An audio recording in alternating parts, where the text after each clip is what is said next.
তারেকের খবর জানেন আপনারা? ইংল্যান্ডে আমার সাথে বহুবার দেখা হয়েছে। তা কোনো মানুষের কারণে কোনো সমাজ কোনো রাষ্ট্র কোনো দল বিতর্কিত হয়। ঠিক তেমনিভাবে অন্যতম একজন বক্তা হয়েছেন বাংলাদেশের মাঝে হজরত মাওলানা তারেক মনোয়ার সাহেব। বিভিন্ন সময় তাই বিভিন্ন মন গড়া বানোয়াট মিথ্যাচার বক্তব্য দেও যায়রা, কিন্তু তাই যে আসনের মাঝে বইন, সে আসনটারে আমরা মনে করি যে জান্নাতের বাগান। সেই জান্নাতের বাগানের মাঝে বইয়া তাই মুখে দিয়ে যে তা এউতা কয়রা। ইটা তো আমরা ছোটো থাকতে দেখা গেছে যে আমরা বেটাগিরি করার লাগি ফুরুত্তা এগিয়ে আরো লোকে হইতে তুই জানাস নি আমি হতা করছি।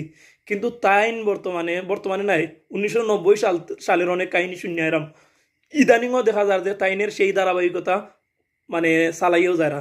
ভিডিওর মেইন বিষয়ে যাওয়ার আগে হইতাম চাইরাম যে আজকের ভিডিওটা হয়তো অনেকের বালা লাগতো না। তো বালা না লাগারও কথা, আর কেউ বালা না লাগলেও কুচ্ছ করার নাই, যা বাস্তব তা তুল্লা ধরার চেষ্টা করাম। সর্বপ্রথম দেখুন যে বাংলাদেশের প্রখ্যাত মাওলানা হযরত তারেক মনোয়ার সাহেব ডক্টর ইউনূস সম্পর্কে 3 সময়ে 3 কথা কইছেন। কেন এইটা কি শয়তানও এত সুদ খাইতে পারে নাই যত সুদ খেয়েছে ইউনূস নামের এই বেয়াদব। সেজন্য এই বেয়াদবের সাথে আমাদের কোনো সম্পর্ক, যদি তার সাথে সম্পর্ক থাকে মুমিন হওয়া। কে বলছে?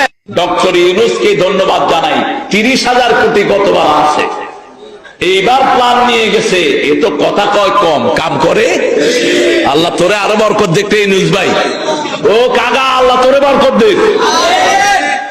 এ আমারে কাগা কই দেখছে।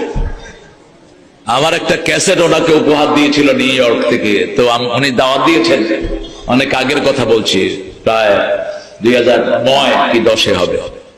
তো অত্যন্ত অ্যাট্রাকটিভ একজন মানুষ। তিনি গেলেই মানুষকে এমন ভাবে সম্বোধন করেন, আপনি তার ভক্ত না হয়ে পারবেন না। এই সময়ের মধ্যে সবচেয়ে বড় মূর্খ ছিল ডক্টর ইউনূস। জুলাই সনদের 12টা এটাই বাজে। এই বয়সে প্রথমবারের মতো শুনলাম যে একজন মানুষের জানাজায় এতবার হইছে। এর আগে কিন্তু কোনোদিন শুনছি না। আপনারা হয়তো শুনছেন, আবার নতুন করে শুনুন। বিশ্ববিখ্যাত একজন থিঙ্কার আছেন আপনাদের এই ব্রাহ্মণবাড়িয়াতে, নাম বলেন, যার জানাজা হয়েছে 4000 বার।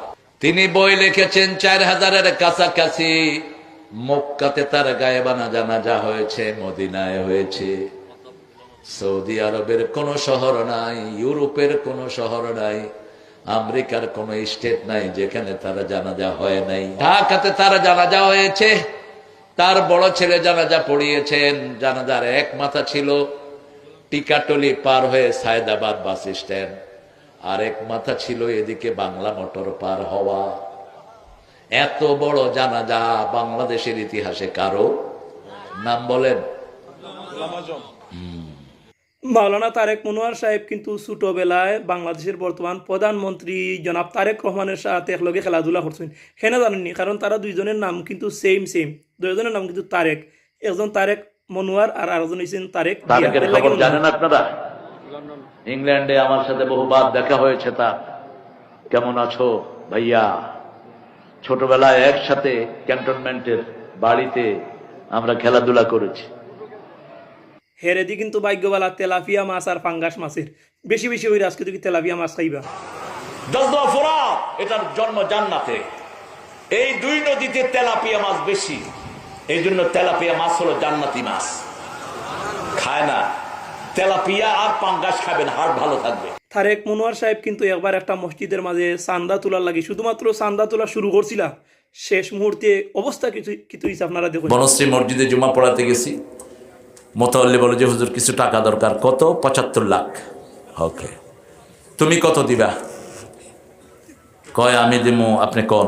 আমি কইলে তোমার বাপও দিতে পারবে না, আমি ছোট ফকির না, তুমি বলো কত দিবা। কয় 5 লাখ। আমি তুমি 10 লাখ দাও। প্রথম লাইন থেকে নিয়ে নিছি 1 কোটি। প্রথম লাইন 1 বিঘার মসজিদ। এরপরে ধরছি ভিতরে 1,75,00,000 উঠছে, বেশি উঠে নেই। আচ্ছা, যাই হোক, বহুতটা শুনলাম। এখন ভিডিও শেষ করার আগে আমরা তারেক মনোয়ার সাহেবের কণ্ঠে একটা সঙ্গীত শুনি। বহুত প্যার করতে হ্যাঁ তুমকো সনম, কসম চাহে লে লো খুদা কি কসম।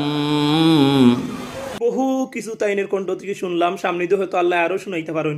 তো আবারও হইতাম চাইলাম যে কেউ ব্যক্তিগত বা কেউ দলের দিকে নিবা না, কারণ তাইন যেগুলা খররা তাইনের এই কার্যকলাপের কারণে কিন্তু তাইন এই আলিম সমাজরে প্লাস তাইন যে দল করেন সে দলটারও বিতর্কিত করা। সুতরাং সকলের কইম যে তাইনের ব্যাপারে একটু সাবধান থাকবা। সাবধান থাকতা বলতে যে জায়গার মাঝে যারা তাইন ওয়াজও নিবা তারা যদি একটু ইঙ্গিত দেন, অথবা তাইন যারারে মানে বড় মনে করেন, অর্থাৎ তারেক মনোহর সাহেবে যারারে মুরব্বী মনে করেন, সেই মুরব্বী হলতে যদি এই কিছু দিক নির্দেশনা দেন যে আপনার এই রকম বেফাস কথাবার্তা হইবা না বা মন গড়া কোনো কথাবার্তা হইবা না, হয়তো তাইন মানতা পারেন।